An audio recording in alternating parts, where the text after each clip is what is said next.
Saya setuju nggak kalau gubernur dipilih oleh pusat atau presiden? 50-50 guys.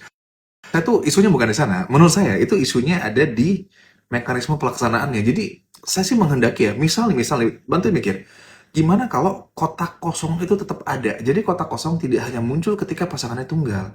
So, mau ada berapa paslon pun, kotak kosongnya tetap ada. Jadi, kita masyarakat tetap bisa menggunakan hak suara kita. Bahkan itu bisa menjadi indikator atau ekspresi bahwa masyarakat tidak menghendaki loh pasangan calon yang ada sekarang. Jadi kalau yang menang kotak kosong, pusat tetap bisa tuh ngirim delegasi dia untuk mengisi jabatan sebagai PJ. Dan kita, publik, kalau ternyata PJ yang dipilih itu tidak sesuai dengan ekspektasi kita, kita bisa membuat sebuah petisi kepada pusat.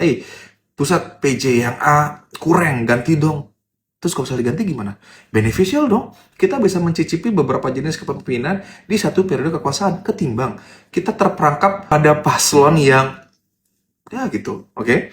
Dan kita tetap bisa menggunakan hak suara kita, nggak mesti golput. Karena kalau golput, siapa tahu nih, KTP kita dipakai, hak suara kita dibegal orang. Siapa tahu gitu loh ya. Cuman, misal nih, yang menang adalah kota kosong. Lantas PJ yang ditunjuk oleh pusat adalah orang non-Bali. Orang yang nggak kenal atau mengerti demografi tentang Bali. Eh, Sejauh ini kita dipimpin oleh orang Bali lokal loh. Apakah Bali bertumbuh? Teman-teman punya pilihan sendiri. Jadi mungkin opsi Bali dipimpin oleh mungkin orang non-Bali atau bahkan mungkin kita bisa kasih quote unquote ya, sebuah aturan mandatori PJ-nya harus putra daerah. Misal, bisa aja, ya kan? Jadi nggak buntu nih perkara kota kosong.